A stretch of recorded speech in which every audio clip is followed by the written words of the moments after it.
রাতের শেষ দিকে এসে জেগে উঠেছে রায়হান। ভয়াল এক দুঃস্বপ্নে ঘুম ভেঙেছে তার। ভয়ে মরে যাওয়ার উপক্রম প্রায়। এমন স্বপ্ন আগে কখনো দেখেনি। শ্বাস ছাড়ছে, আবার নিচ্ছে, ভয়ে গা কাঁপছে। এই শীতের রাতে সে ঘেমে উঠেছে। চারিদিকের নিস্তব্ধতায় ঘড়ির টিকটিক আওয়াজ স্পষ্টভাবে এখানে আসছে। ভয়কে কিছুটা উপেক্ষা করে মাথা তুলে তাকালো ঘড়ির দিকে। ৪:৪৫। ভোর হয়ে এসেছে প্রায়। কি বিভৎস দুঃস্বপ্ন! স্বপ্নটা ছিল এমন। বিছানায় শুয়ে আছে সে। হঠাৎ তার চোখ জোড়া খুলে যায়। সে দেখে কোনো এক কালো অবয়ব ঝুলে আছে সিলিংয়ে। কিছু বুঝে ওঠার আগেই কালো অবয়বটা তার উপরে ঝাঁপিয়ে পড়ে। তার বুক চিরে সাপ হয়ে ভেতরে ঢুকে যায়। সে সবকিছু দেখতে পারলেও প্রতিবাদ করার ক্ষমতা হারিয়ে ফেলেছে। অবয়বটি তার শরীর থেকে কালো আকৃতিতে বেরিয়ে আসছে। ধীরে ধীরে তার শরীর নিস্তেজ হয়ে আসছে। অবয়বটি তার ধারালো নখ দিয়ে মুখে আঁচড় দেয়। তারপর অবয়বটি বলে, যে ঠকে সে বোকা নয়, নিরুপায়। যে ঠকায় সে চালাক নয়, বেঈমান। এই বলে অবয়ব ধীরে ধীরে কালো ধোঁয়া হয়ে মিলিয়ে যায়।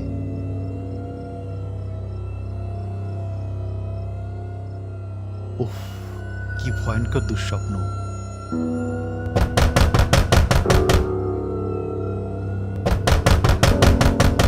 একাধারে কেউ দরজায় ঠকঠক আওয়াজ করেই চলেছে।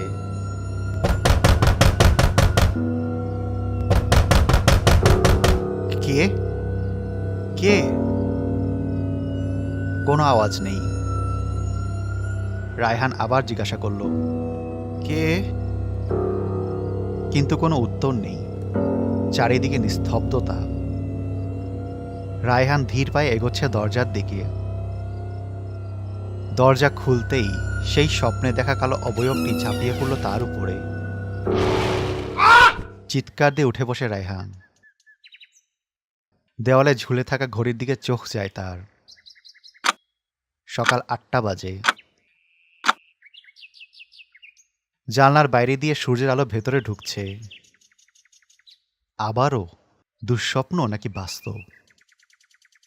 বিছানা থেকে উঠে ফ্রেশ হয়ে নাস্তা করে অফিসের দিকে রওনা দেয় সে। অফিসে গিয়েও কাজে মন বসে না তার। কোথায় যেন একটা অস্বস্তি মনে হচ্ছে তার। ২ দিন পর একই স্বপ্ন দেখে ভয়টা আরও বেড়ে যায় তার। এখন তার মনে হয় বাড়িতে সে ছাড়া আরও অনেকের বসবাস আছে। তাই সে নিজের বাড়ি ছেড়ে ভাড়া বাড়িতে থাকার সিদ্ধান্ত নিয়েছে। অনেকগুলো বাড়ি সে দেখে, তার মধ্যে একটা তার পছন্দও হয়। বাড়িটা স্বল্প মূল্যে হওয়ায় বাড়িটা কিনে ফেলে সে। কিন্তু সে যেখানেই যাক না কেন, সে অবয়বটি তার পেছনে পড়ে গেছে। সেই রাতেও সে একই স্বপ্ন দেখে।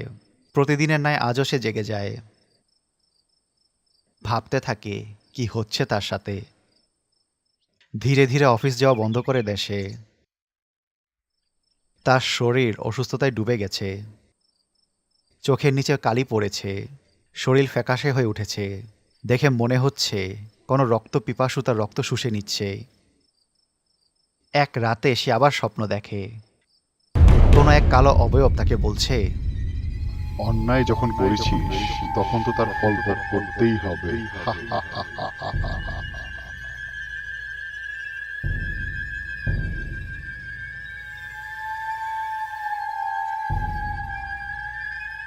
না, আর পারছে না সে এগুলো সহ্য করতে। পরের দিন সকালে উঠে হতবাক হয়ে যায় সে। এতদিনের রায়হান আর আজকের রায়হানের মাঝে অনেক তফাৎ। সে ঠিক আগের মতো হয়ে গিয়েছে। চোখের নিচে কোনো কালো দাগ নেই। শরীরে সে ফ্যাকাশে ভাব নেই। তাই সে ঠিক করে গ্রামের বাড়ি যাবে কিছুদিনের জন্য। যেই ভাবা সেই কাজ। সেই দিন বিকালে বেরিয়ে গেল সে গ্রামের বাড়ির উদ্দেশ্যে। তার গ্রামের বাড়ি মেহেরপুরে। সন্ধ্যা ৭টা নাগাদ পৌঁছালো মেহেরপুরে। এরপর সেখান থেকে ৪ কিলোমিটার দূরে নির্জন বাড়ির সামনে এসে থামল রায়হানের গাড়িটি। গাড়ি থেকে নেমে চারপাশে নজর বুলালো। নির্জন নিস্তব্ধ এক পরিবেশ, গুমট এক ভাব চারিদিকে। গ্রামের দুদিন তার বেশ ভালো কাটলো। এই দুদিনে সে কালো অবয়বটাকে ভুলেই গেছে প্রায়। কিন্তু সেদিন রাতে সে আবার এক ভয়ঙ্কর দুঃস্বপ্ন দেখল। একটি পুকুর ঘাটে বসে আছে সে। পুকুরের পানির পরিমাণ বেশ আছে। হঠাৎ কাউকে সে তার পাশে অনুভব করল। সে পাশ ঘুরে দেখল, কিন্তু কই, এখানে সে ব্যথিত কেউ নেই। কিছুক্ষণ পর সে অনুভব করল কারো গরম নিঃশ্বাস তার কাঁধে পড়ছে। সে আবারও পাশ ফিরে তাকালো। সে দেখল তার পাশে বসে আছে সেই কালো অবয়বটি। কিছু বুঝে ওঠার আগেই সে কালো অবয়ব পানিতে নিয়ে চুবাতে শুরু করলো। পুকুরের পানিতে ডুবিয়ে আধমরা করে ছেড়েছে তাকে। চিৎকার দিয়ে উঠে বসল সে। কি ভয়ঙ্কর দুঃস্বপ্ন! এগুলো কি হচ্ছে তার সাথে? কিন্তু শত ভাবার পরেও কোনো কিছু বুঝে আসে না তার। টেবিল থেকে ফোন হাতে নিল সে। ঘড়িতে সকাল 9টা। হাত মুখ ধুয়ে ফ্রেশ হলো সে। গ্রামের এক চায়ের দোকানে চা খেলো। সব কিছুর পরও তার মাথায় একটা কথাই ঘুরছে, কালো অবয়বটা কে? আর কেনই বা সে কালো অবয়বটাকে বারবার দেখছে? সকাল থেকে খণ্ড খণ্ড মেঘ আকাশে ঘুরে বেড়াচ্ছে। বিকাল হতে শুরু হলো তুমুল বর্ষণ। রাত 8টা। 8টা মানেই গ্রামে অনেক রাত। কিছুক্ষণ আগেই ঘুমিয়েছে রায়হান। আজও সে এক ভয়ঙ্কর স্বপ্ন দেখল। প্রবল বৃষ্টি। জানালার ধারে দাঁড়িয়ে আছে সে। উঠানে রাখা একটি কাফনের পেঁচানো লাশ। হঠাৎ প্রবল বাতাসে কাপড়ের মুখ থেকে কাপড় সরে গেল। কাপড় সরে যেতেই রায়হান যা দেখল তার জন্য সে মোটেও প্রস্তুত ছিল না। সে দেখল তার নিজের লাশ কাফনে পেঁচানো। দূরের বটগাছ থেকে নামছে এক অদ্ভুত চেহারার দানব। কয়েক সেকেন্ডের ব্যবধানে দানবটি লাশের সামনে এসে দাঁড়ালো। হাতের ধারালো নখ দিয়ে আঘাত করলো লাশটির বিভিন্ন জায়গায়। হিংস্র পশুর মতো খেতে লাগলো রায়হানের লাশটিকে।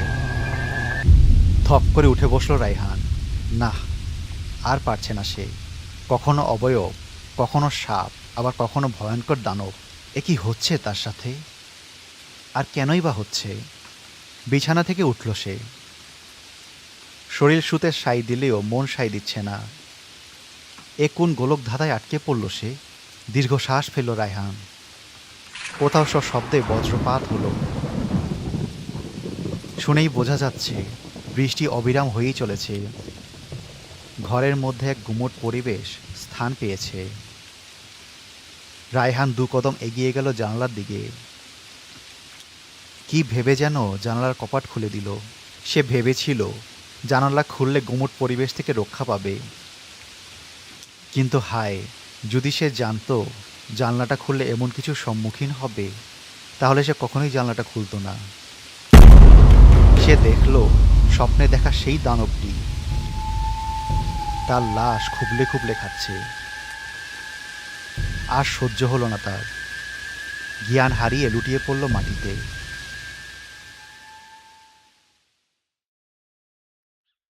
পরের দিন সকালবেলা সূর্যের আলো চোখে পড়তেই চোখ খুলে উঠে বসে রায়হান।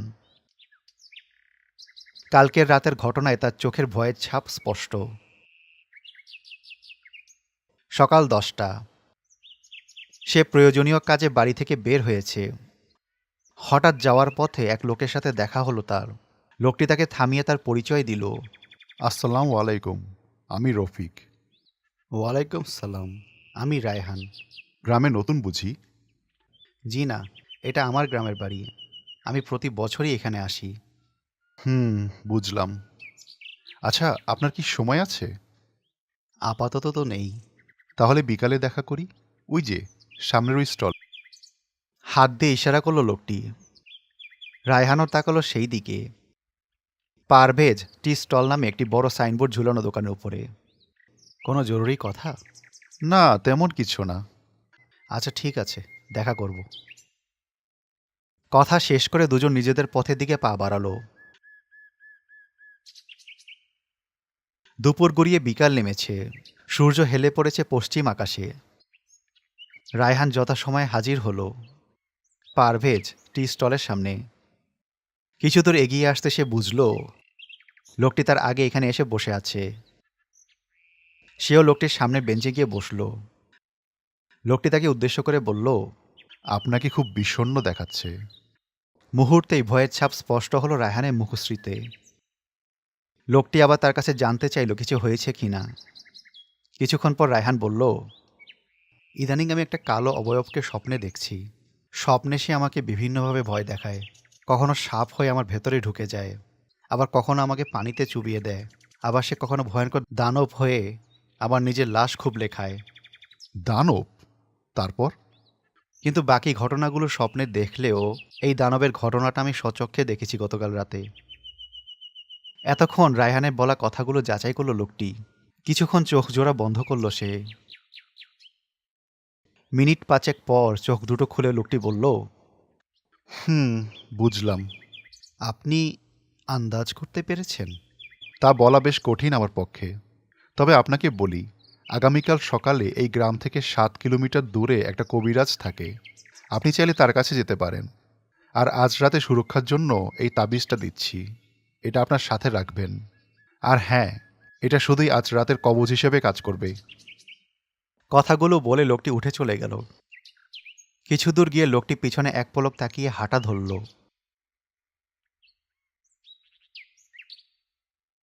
পরের দিন সকাল। গত রাতে কোনো সমস্যা হয়নি রায়ানের। কোনো দুঃস্বপ্নও দেখেনি সে। কোনো কালো অবয়বকে কাল রাতে তার দু নয়নে দেখেনি।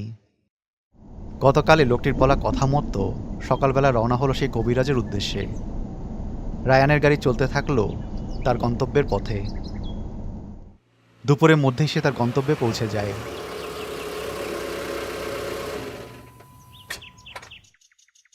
চারিদিকে পর্যবেক্ষণ করে অনুমতি নিয়ে প্রবেশ করল রায়ান। ঘরে ঢুকতেই তার চোখে পড়ে এক লম্বা দাড়িওয়ালা, গায়ে কালো পোশাক পরা। পাশেই রয়েছে একটি বড় নোংরা ব্যাগ। রায়হান লোকটার সামনে গিয়ে বসল। কিছুক্ষণ পর কবিরাজ চোখ খুলে তাকালো রায়হানের দিকে। আপাদ মস্তক পর্যবেক্ষণ করে বলল, কি বলতে চাও বলো। রায়হান তাকে সমস্ত ঘটনা খুলে বলল। ঘটনাগুলো মনোযোগ দিয়ে শোনে কবিরাজ।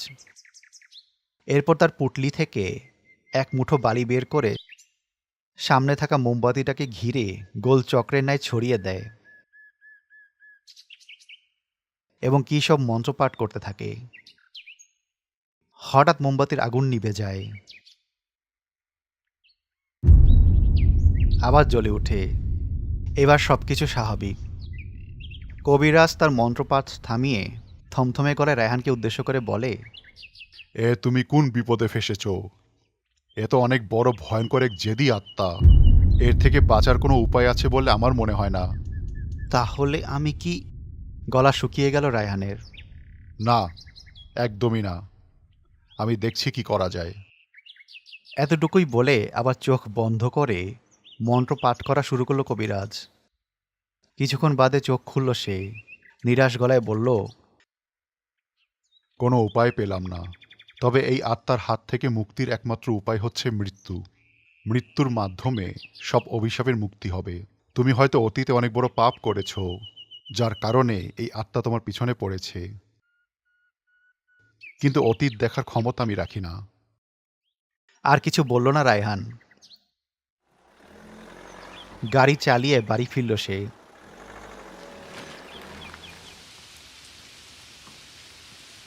ভাবতে লাগলো কত বড় জঘন্য এক পাপ সে করেছে অতীতে।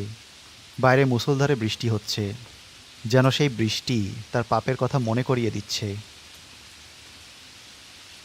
মধ্যরাত, চারিদিকে নিস্তব্ধতা। টাকা ভর্তি ব্যাগ নিয়ে দাঁড়িয়ে আছে একটি ছেলে। সময়টা তখন বর্ষাকাল। মুষলধারে তখন বৃষ্টি হয়েই চলেছে। গ্রাম হওয়ায় চোর ডাকাতের উৎপাত এখানে বেশি। বেশি বললেও ভুল হবে, খুবই বেশি। ছেলেটার নাম নাহিদ। রাশিয়া থেকে বাড়ি ফিরছে। অল্প বয়সে কম্পিউটার সফটওয়্যারের বিষয়ে ভালো বুঝত সে। তাই এই বিষয় নিয়ে রাশিয়া থেকে ডাক আসে তার। তাই সে চলে গিয়েছিল। 2 বছর পর আবার বাড়ি ফিরেছে। ছেলেটার বয়সও বেশি নয়, কেবল 25। হঠাৎ কেউ তার মাথায় সজোরে আঘাত করল। ব্যথায় ছটফট করতে করতে অজ্ঞান হয়ে যায় সে। জ্ঞান যখন ফিরল তখন সে আবিষ্কার করল একটি প্লারে বাঁধা অবস্থায় তাকে কেন্দ্র করে দাঁড়িয়ে আছে 4 জন ব্যক্তি, মুখ ঢাকা। কারা তোমরা? আমাকে কেন বেঁধে রেখেছো? আর আমার ব্যাগ কই? তাদের মধ্য থেকে একজন উত্তর দেয়, ব্যাগ তো আমাদের কাছে, আর আজকে তোর শেষ দিন। আমাকে ছেড়ে দাও বলছি। আমার ফ্রেন্ড রায়হান থাকলে তোদের সবকটাকে দেখে নিতাম। নাহিদের কথা শুনে হো হো করে হেসে ওঠে লোকগুলো। একে একে সবাই সবার মাস্ক খুলে ফেলে।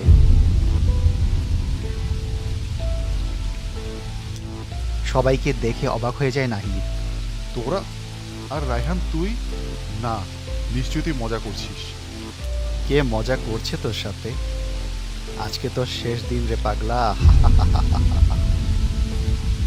এবার রায়হান এসে ছুরি চালালো নাহিদের হৃৎপিণ্ড বরাবর। ছুরিটাকে মোচড় দিয়ে এপিট ওপিট করে বেরিয়ে আনলো। তুই আমাকে বেঈমান ভাবতে পারিস, তাতে আমার বিন্দুমাত্র কিছু যায় আসে না। মারা গেল নাহিদ। ছুরিটা নদীর পানিতে ধুয়ে নাহিদকে ফেলে দিল নদীতে। রক্তে রঞ্জিত হয়ে উঠল নদীর পানি। তারপর নাহিদের লাশটাকে একটা ব্যবস্থা করলো যাতে পুলিশি ঝামেলা না হয়। তারপর যে যার বাড়ি ফিরে আসলো। বাড়িতে ঢুকেই শরীরটা এলিয়ে দিল বিছানায় রায়হান। বৃষ্টির ঝমঝম আওয়াজ ছাড়া আর কোনো আওয়াজ আসে না রায়হানের কানে। মধ্যরাত, ঘড়িতে রাত 2:30। হঠাৎ রায়হান নিজেকে আবিষ্কার করলো একটি প্লারে বাঁধা অবস্থায়। তখন বৃষ্টি কিছুটা ধরেছে। হঠাৎ সামনে একটি কালো অবয়ব আবিষ্কৃত হলো। ধীরে ধীরে সেটা নাহিদের রূপ ধারণ করলো। রায়হান বলল, নাহিদ তুই? বেশ অবাক হচ্ছিস তাই না? অবাক হওয়ার কোনো কারণ নেই। আজকে তোর শেষ দিন। আমি জানি আমি অন্যায় করেছি, আমাকে মাফ করে দে। ক্ষমা? আকথিত সেদিন আমিও করেছিলাম, কিন্তু ভাগ্যের কি নির্মম পরিহাস। একটু ওই গাছের দিকে তাকা। রায়হান গাছের দিকে তাকাতেই ভয় আরো দ্বিগুণ হয়ে উঠল। দেখলো রাব্বি, রাফি, আরিফ, আকাশ সবাই গাছে ঝুলছে। সবার বুকের বাঁ পাশে ছুরির আঘাত, এপিট ওপিট হয়ে গিয়েছে। মাফ করে দে নাহিদ, আমাকে মাফ করে দে। হঠাৎ বুকের বাঁ পাশে সজোরে আঘাত অনুভব করলো রায়হান। যে ঠকে সে বোকা নয়, নিরুপায়। যে ঠকায় সে চালাক নয়, বেঈমান। যে বিশ্বাসের মান রাখে না, প্রকৃতি তাকে সঠিক সময়ে কৃতকর্মের ফল ভোগ করায়। মুখ দিয়ে রক্ত গড়িয়ে পড়ল রায়হানের। শেষ নিঃশ্বাস সেখানেই ত্যাগ করল রায়হান। পরের দিন সকালে অধিক মানুষের জটলা হয়েছে গাছের নিচে। একটি বিভৎস লাশকে কেন্দ্র করে দাঁড়িয়ে আছে সকলে। সেখানে রফিক নামের লোকটাকেও দেখা গেল।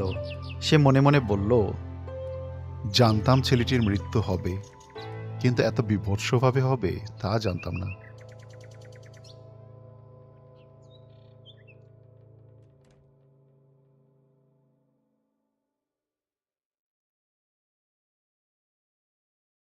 Animated stories, best channel you ever seen. Animated stories, you are in a horror dream. Animated stories, you just take the bloody cream. Go and get the popcorn and you're ready for the horror team. Animated stories, best channel you ever seen. Animated stories, you are in a horror dream. Animated stories, you just take the bloody cream. Go and get the popcorn.